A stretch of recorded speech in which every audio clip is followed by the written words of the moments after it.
your boundaries are your boundaries. My boundaries are not your boundaries. We have completely different boundaries, right? Yours are not mine and mine are not yours. But when you respect yours, it doesn't matter really if I'm respecting them or not. Because if I'm texting you at a certain time of the day and you're respecting your own boundaries, I'm not going to get a reply. And then if I get upset over that, then it's definitely on me. Okay, so we are heading into a very busy season. We've got Christmas coming up, we've got all these parties, family duties, all the things, and we still have our businesses to run, things to take care of and work. So I want to have this podcast where we really talk about boundaries, because we know you, Natalie, as the boundary queen in BossBabe. So first of all, what is a boundary?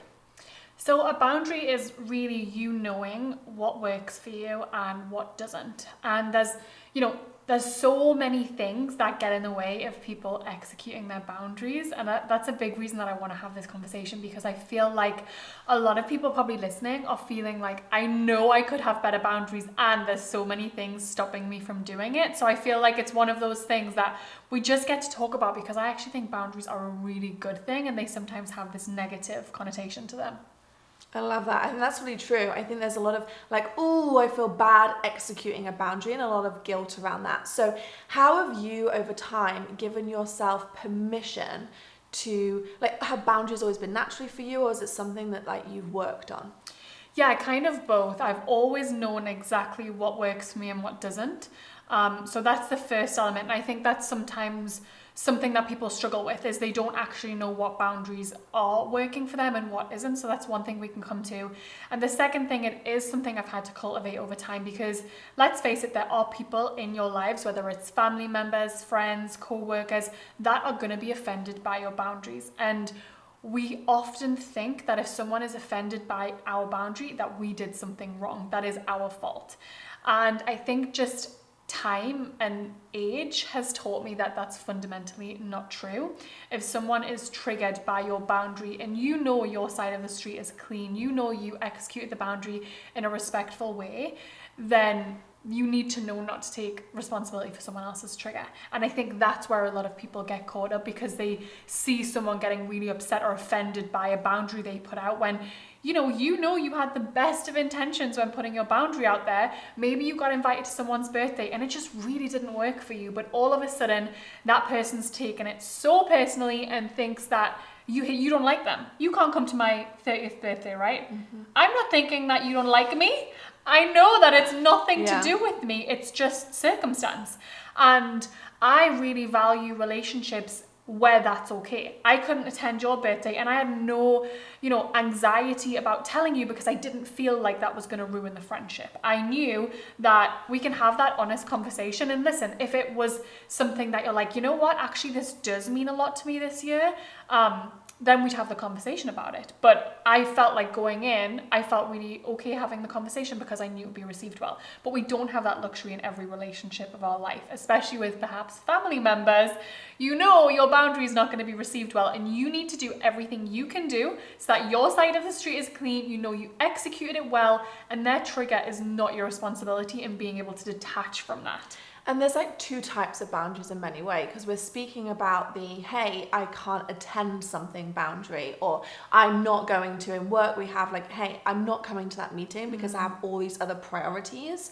And then there's also the boundaries on how you are spoken to, right? Yeah. So let's talk about the physical boundaries first of all, because I definitely feel like this is something that, a lot of people struggle with. A lot of people struggle to say, hey, I can't, particularly in work, let's start there. Yeah. I can't attend that meeting, or I can't do this on the deadline that is set because I have X, Y, Z to do. So how do you set down your boundaries, and how do you teach your team to set down their boundaries too?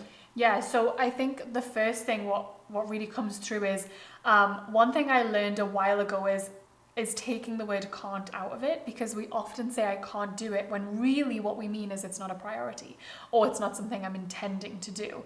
I know there's so many times that I'll say I'm not going to come to a meeting, and it's not because I can't come to the meeting, it's because there are so many other things that are taking my time and my priorities away, or I know that if I do attend the meeting, that's going to have a detrimental effect on my energy just based on the things that are on my plate. So I think when you are coming up with whatever those specific boundaries are, let's say around work and attending certain meetings, let's think about why you're not attending. Is it because you have X amount of things on your plate and this one meeting just isn't a priority for you? Or is it, you don't think that you're going to add anything to that and you'd really prefer to take the time back? Being really honest and upfront about that. I think being really honest about where your capacity is at is really important. I think, for me, although I'm very good at communicating my boundaries, I'm not always great at communicating when I'm really at capacity or I've taken too much on, because my Capricorn nature is to just take on everything, bury my head in the sand and get it done. Whereas what I've realized is, for me to be able to communicate my boundaries effectively, I need to preface with what's really going on for me. Hey, I've realized I'm completely snowed under. I've taken too many things on and my priority gets to be XYZ. So I'm not going to do XYZ. I think that part's really, really helpful. And I think in BossBabe as well, like, we really encourage our team to do that because we work remotely. So it's actually really hard to see where people's capacity is at. Yeah. So encouraging people to speak out about, hey, I'm at capacity here. And I love that you said don't use the word. It's not about can't. Yeah. Because we all have the same priorities in BossBabe, which is, growing it and supporting more women and having that impact. And it's very easy to get stuck in like the nice to haves, etc. So do you have a way that when you are setting a boundary, you look at it and go, okay, do you have like values or priorities that you kind of run through to decide in work or in personal whether you actually do go to something or you do something or not? Yeah, and it all starts with just what my North Star in life generally is, and that's my peace of mind. I believe that my peace of mind is my responsibility and it's the most important thing that I have. When I make almost all decisions, it all comes back to my peace of mind, and I've really set my life up in a way that sets me up with peace of mind. I mean, even my move to Austin was a big reason. Peace of mind was the big reason behind that. So that's first and foremost where things come from. And if something's going to disturb my peace, I have to really question, is it worth it? And, when I'm taking a look at something, especially you and I know that we're the kind of personalities where we can do things. We can take on that extra thing. We can stretch ourselves the extra mile. The season that I'm going through right now is, there's a lot of boundaries around it. I'm not willing to sacrifice my peace of mind. I'm not willing to sacrifice my health. I'm not willing to work the late nights the way I used to, or the super early morning responses. And so when I'm looking at the things that I will and won't prioritize, that's the biggest thing that it comes down to. And I also think this is kind of twofold. When you have peace of mind, you can set boundaries a lot easier, because if you're in a place where your mind is really stressed and chaotic, you're in a place, and I don't care how much work you've done, you're in a place where you're taking things personally, you're getting upset over things that you really don't need to be upset about. You are over analyzing, oh my God, what does that person think of me? All of that comes up when we're not in a place where we're really taking care of our mind and the health of our mind. And so prioritizing that means I'm able to approach it in a certain way. And then just coming back to the team side, one thing that you and I did, which I think has been really helpful, one of our team members has came back off of maternity leave and is working part-time, and you and I were very clear about, hey, we know your boundaries, but the rest of the team might not.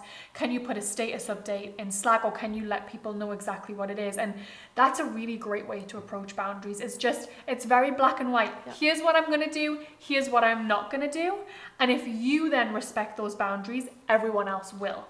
And also, just adding that, we also prepped her that when you introduce a new boundary, you sometimes have to reinforce it several times. And it's not because people don't respect your boundary, it's just sometimes people forget. Yeah. Sometimes people need that reminder, and that is okay. And I also think anyone who is from this going to be inspired to practice more boundaries, reminding people and being okay with having to say a boundary once or twice. It's not that someone's not respecting it.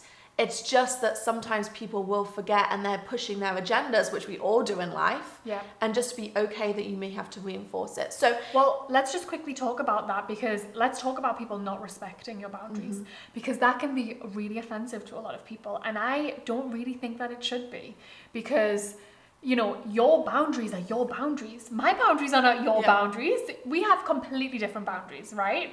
Yours are not mine and mine are not yours. But when you respect yours, it doesn't matter really if I'm respecting them or not. Because if I'm texting you at a certain time of the day and you're respecting your own boundaries, I'm not going to get a reply. And then if I get upset over that, then it's definitely on me.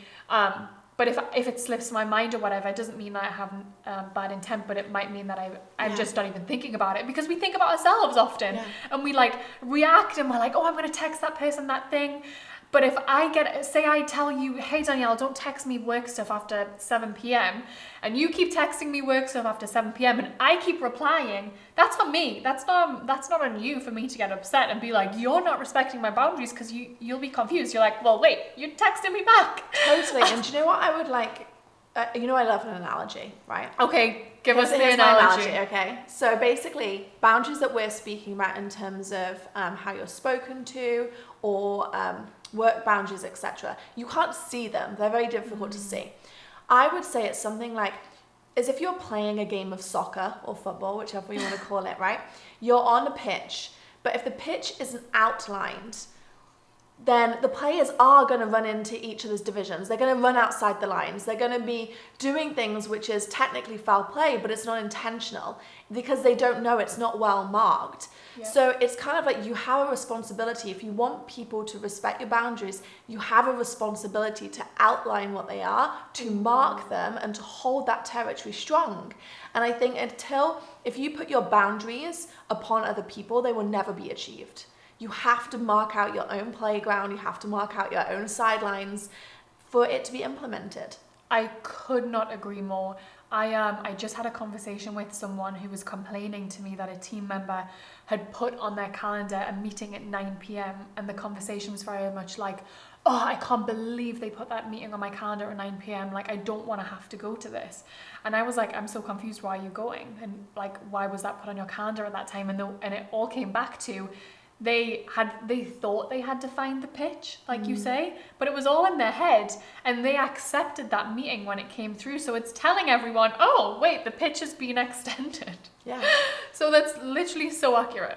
So let's talk about how we communicate our boundaries politely, because like we're saying, hey, you've got to tell everyone your boundaries. You're probably going to have to tell them multiple times, but how do you do that in a way that is polite and not offensive and rude? Great question. So I'll actually just talk about a conversation that I had yesterday. I kind of have often. So I often say no is my favorite word. I love the word no. But I went through a phase when I didn't have as much confidence, kind of younger in life, where I wouldn't say no when I really meant no. So let's say I got invited to do a podcast that I really didn't want to do, or a speaking engagement that I really didn't want to do, and I didn't want to say no to them because I was scared of upsetting them. I'd kind of come up with excuses, and I would really give a bit of a roundabout answer versus saying no. And what I realized is that gets me in so much more trouble, because I end up expending so much more energy on it. The person doesn't know where they stand. They don't know if it's a yes or a no, or you like, people don't know. And so let's say someone asks you to do something that you don't really want to do. My first response is no, but thanks for asking. And then I'll often, you don't have to, but I often will give a reason as to why not. You absolutely don't ever need to back your nose up. I just want to put that out there. That's not on you to do. But I think it can be polite to say, if someone says, hey, will you do X for me? Like, will you be on my podcast? Hey, no, but thanks for offering. I'm not doing any media interviews right now. Anything like that makes you feel like, oh, this is actually a really polite way to do it. But you've said no straight away. And so there's no one's reading between the lines. No one's wondering, are you doing it or are you not? And if that person follows up and becomes persistent, it's not really, you don't have to really reply. So if I say, no, but thanks for asking, I'm not doing any media right now, and they follow up saying, but what about X? But what about that? I'll generally not reply because I just think, I'm not going to spend my day in my emails. I'm not going to reply. I've already been really clear about that. So that's one example. Let's say someone invites you to a meeting.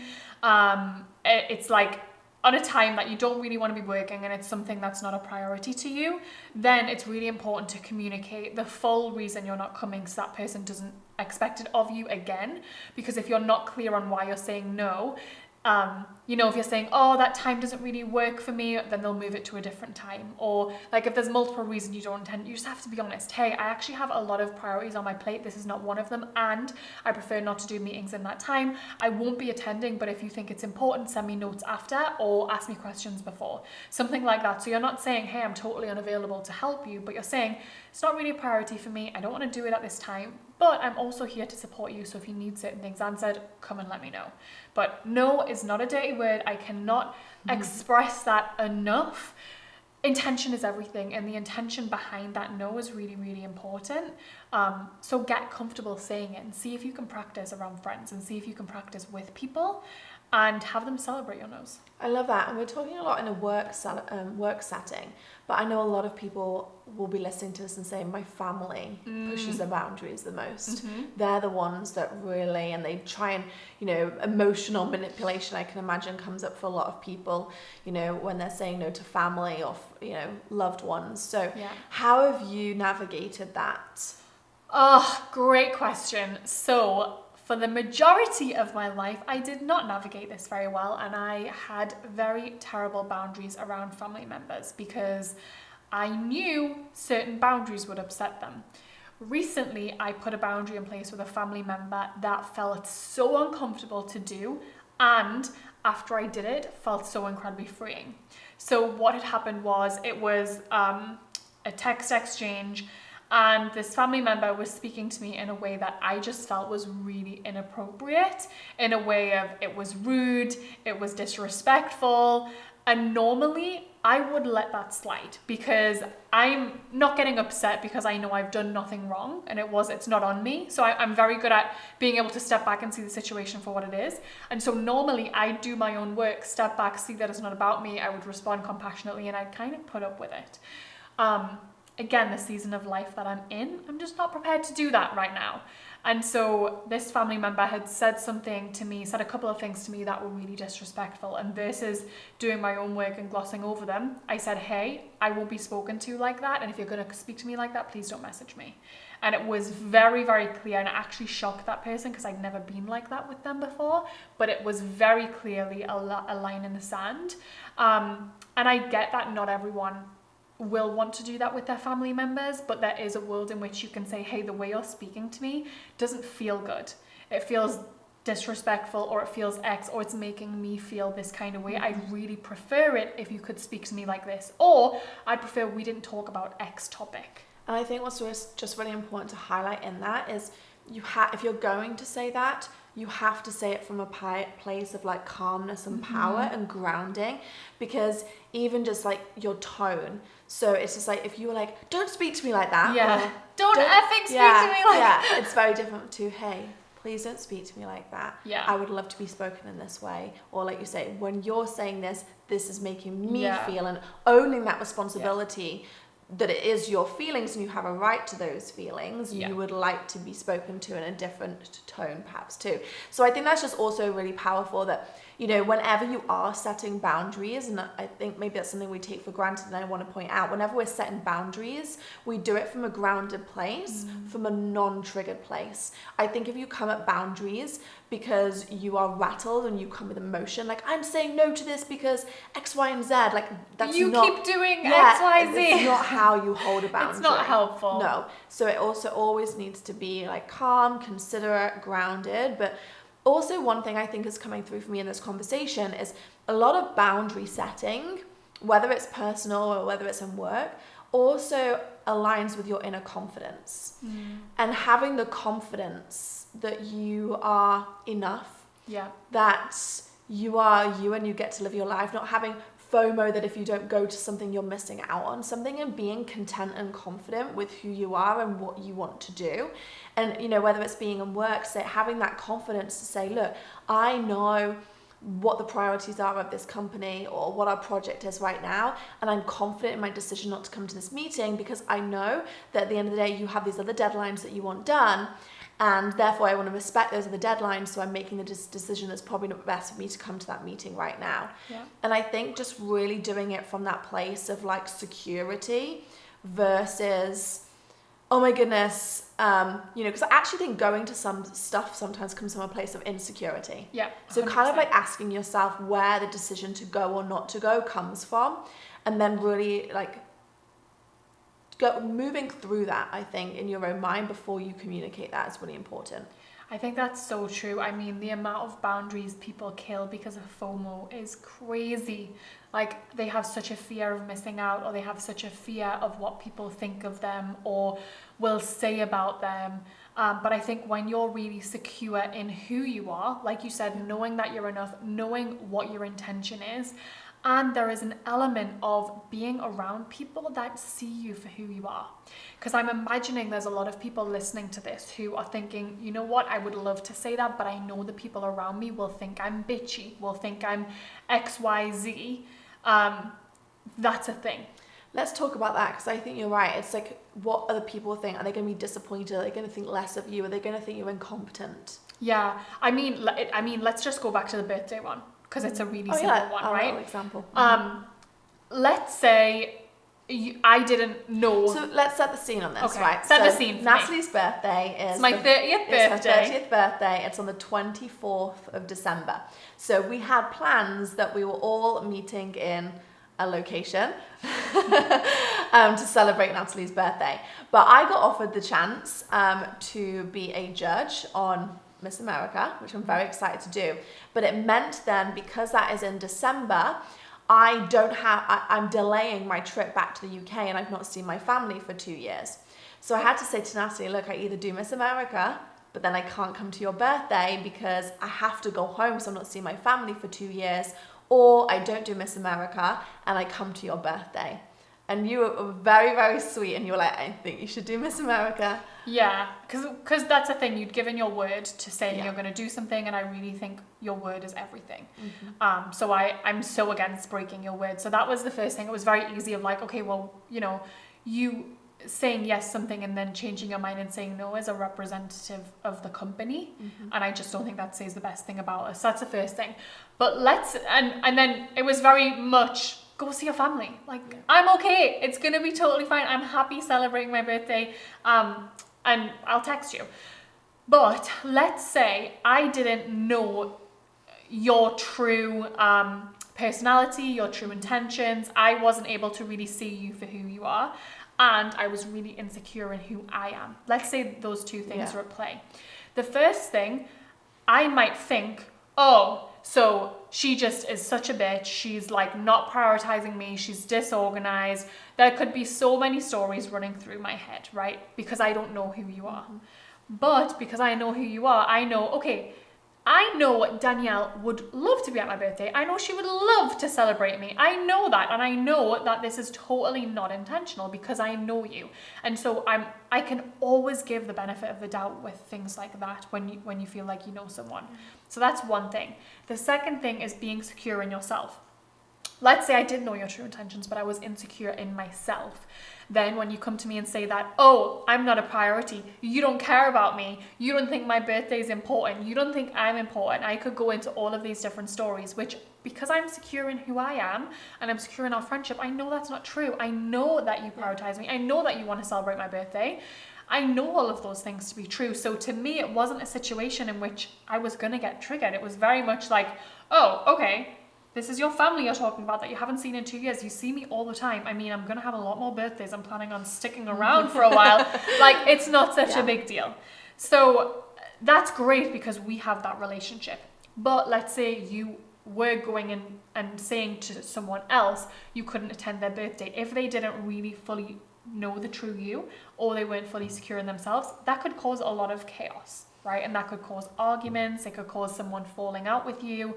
And so there might be people listening that are like, great, I'd love to have a friend that sees me and is really secure in themselves, but my friend is not that. And so if you are in that situation and you do want to keep pursuing this relationship, then I would kind of preface what you're about to say with the things you know they need to hear.